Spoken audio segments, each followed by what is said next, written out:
வாக்குப்பதிவு இயந்திரங்கள் வைக்கப்பட்டுள்ள ஸ்ட்ராங் ரூம்களில் தினமும் 2 முறை ஆய்வு செய்யப்படும் என்று தேர்தல் ஆணையம் தெரிவித்துள்ளது. தமிழகத்தில் எந்த ஒரு வாக்குச்சாவடியிலும் மறு வாக்குப்பதிவு நடத்த தேவையில்லை என்றும் தேர்தல் ஆணையம் கூறியுள்ளது. சென்னை மாவட்டத்தில் 83.68% வாக்குகள் பதிவானதாக தேர்தல் ஆணையம் அதிகாரப்பூர்வமாக அறிவித்துள்ளது. சென்னை மாவட்டத்தில் 4,72,319 பேர் இந்த தேர்தலில் வாக்களிக்கவில்லை என்றும் தெரிவிக்கப்பட்டுள்ளது. சட்டமன்ற தேர்தலில் வாக்களிக்க தென் மாவட்டங்களுக்கு சென்றவர்கள் மீண்டும் சென்னை நோக்கி திரும்புகின்றனர். நெல்லை ரயில் நிலையத்தில் முன்பதிவில்லா பெட்டிகளை கொண்ட அந்தியோதயா எக்ஸ்பிரஸ் ரயிலில் முண்டியடித்து ஏறினர். திமுகவின் வெற்றி வாய்ப்பு சூப்பராக உள்ளதாக முதலமைச்சர் மு க ஸ்டாலின் தெரிவித்துள்ளார். குடும்பத்துடன் கொடைக்கானல் சென்றபோது மதுரையில் செய்தியாளர்களை சந்தித்த அவர் இவ்வாறு தெரிவித்தார். கடும் வெயிலையும் பொருட்படுத்தாமல் ஜனநாயக கடமையாற்றிய தமிழக வாக்காளர்களுக்கு அதிமுக பொதுச் செயலாளர் எடப்பாடி பழனிசாமி நன்றி தெரிவித்துள்ளார். வாக்கு எண்ணிக்கை முடியும் வரை மிகுந்த விழிப்புடனும் கவனத்துடனும் பணியாற்றிட வேண்டும் என்றும் நிர்வாகிகளை அவர் கேட்டுக்கொண்டுள்ளார். தமிழக சட்டமன்ற தேர்தலில் வாக்கு சதவீதத்தில் பெரிய மாற்றம் எதுவும் இல்லை என்று விடுதலை சிறுத்தைகள் கட்சித் தலைவர் தொல் திருமாவளவன் தெரிவித்துள்ளார். தொங்கு சட்டமன்றம் பற்றி தான் எதுவும் கூறவில்லை என்றும் விளக்கம் அளித்தார். இந்திய வானிலை ஆய்வு மைய இணையதளத்தின் முதன்மை மொழியாக ஹிந்தி இடம்பெற்றுள்ளது. முன்னதாக ஆங்கிலம் இருந்த நிலையில் தற்போது மாற்றப்பட்டுள்ளது. 2026 மே ஜூலை மாதங்களில் எல் நினோ காலநிலை மாற்றம் உருவாகக்கூடும் என உலக வானிலை ஆய்வு அமைப்பு எச்சரிக்கை விடுத்துள்ளது.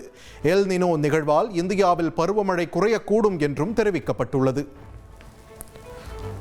காவிரி நீர் மேலாண்மை ஆணையத்தின் 50வது கூட்டம் டெல்லியில் வரும் 29ஆம் தேதி கூடுகிறது. தமிழகத்திற்கு வழங்க வேண்டிய நீர் குறித்து முக்கிய முடிவு எடுக்கப்பட உள்ளது. ஜனநாயகன் படத்திற்கு தணிக்கை சான்று வழங்குவது குறித்து திங்கட்கிழமை சென்சார் போர்டு தகவல் தெரிவிக்க உள்ளது. தணிக்கை குழு அதிகாரிகள் ஜனநாயகன் படத்தை மீண்டும் பார்த்துள்ளனர். ஆபரண தங்கம் விலை சவரனுக்கு 800 ரூபாய் அதிகரித்துள்ளது. 1 கிராம் ஆபரண தங்கம் 14,200 ரூபாய்க்கும், ஒரு சவரன் 1,13,600 ரூபாய்க்கும் விற்பனை செய்யப்படுகிறது. சிபிஎஸ்இ 10ஆம் வகுப்பு 2ஆம் கட்ட பொதுத் தேர்வு மே 15ஆம் தேதி தொடங்கி 21ஆம் தேதி வரை நடைபெற உள்ளது. முதல் கட்ட தேர்வை எழுதிய மாணவர்கள் மதிப்பெண்களை உயர்த்தும் நோக்கில் விருப்பப்படி 2ஆம் கட்டத்தை எழுதலாம் என்றும் அறிவிக்கப்பட்டுள்ளது.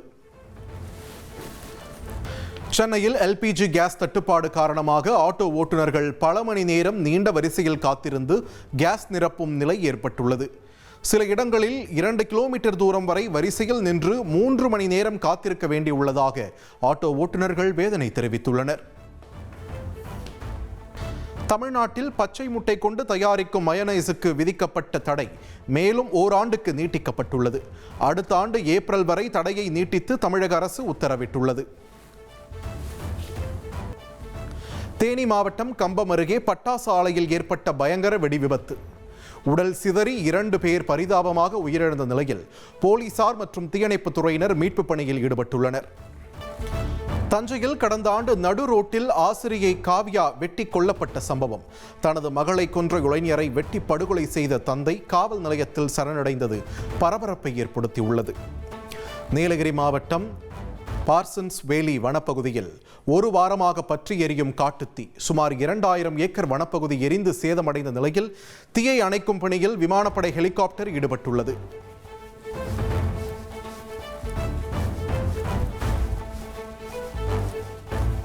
திருச்சியில் பட்டப்பகலில் நகைக்கடை உரிமையாளரை தாக்கி தங்க நகைகள் கொள்ளை. 1 கிலோ தங்க கட்டிகள் கொள்ளையடிக்கப்பட்ட நிலையில் போலீசார் தீவிர விசாரணை. தென்காசியில் கள் இறக்கியதாக கூறி விவசாயி மீது துப்பாக்கிச்சூடு நடத்திய விவகாரம் சிபிஐ விசாரிக்க கோரி வழக்கு தொடரப்பட்ட நிலையில் வழக்கு நிலுவையில் உள்ளவரை தென்காசி போலீசார் விசாரிக்க தடை விதிக்கப்பட்டுள்ளது. கோடை வெயிலின் தாக்கத்தில் இருந்து தப்பிக்க கொடைக்கானலுக்கு சுற்றுலா பயணிகள் படையெடுத்து வருகின்றனர். மலைச்சாலையில் சுமார் 5 கிலோமீட்டர் தூரத்திற்கு வாகனங்கள் அணிவகுத்து நிற்பதால் போக்குவரத்து நெரிசல் ஏற்பட்டுள்ளது. திருவண்ணாமலை அண்ணாமலையார் கோவிலில் சொந்த வீடு கட்ட வேண்டி பக்தர்கள் செங்கற்களை அடுக்கி வைத்து நடத்திய புதிய வேண்டுதல் முறை கோவில் நிர்வாகத்தினரிடையே அதிர்ச்சியை ஏற்படுத்தியது. கோவில் வளாகத்தில் கட்டுமான பணிக்காக இருந்த செங்கலை ஆந்திர பக்தர்கள் சிலர் அடுக்கி வைத்து வழிபட்ட நிலையில் அதை பார்த்த மற்ற பக்தர்களும் அதேபோல் வழிபட்டனர். கோவை மாவட்டம் மேட்டுப்பாளையம் அருகே தாயை பிரிந்து தவிக்கும் குட்டி யானை. யானையின் நடமாட்டத்தை தொடர்ந்து கண்காணிக்கும் வனத்துறை அதிகாரிகள் தாயோடு சேர்க்க தீவிர முயற்சி. தெலங்கானா முன்னாள் முதல்வர் சந்திரசேகர் ராவின் மகள் கவிதா புதிய கட்சியை தொடங்கியுள்ளார். தெலங்கானா ராஷ்டிரிய சேனா என்று கட்சிக்கு பெயர் சூட்டப்பட்டுள்ளது.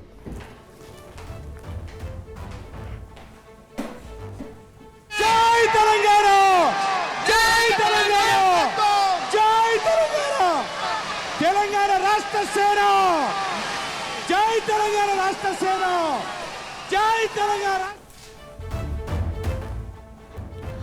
புதிதாக தொடங்கப்பட்டுள்ள தெலங்கானா ராஷ்டிரிய சேனா கட்சியை சந்திரசேகர் ராவின் BRS கட்சி விமர்சித்துள்ளது.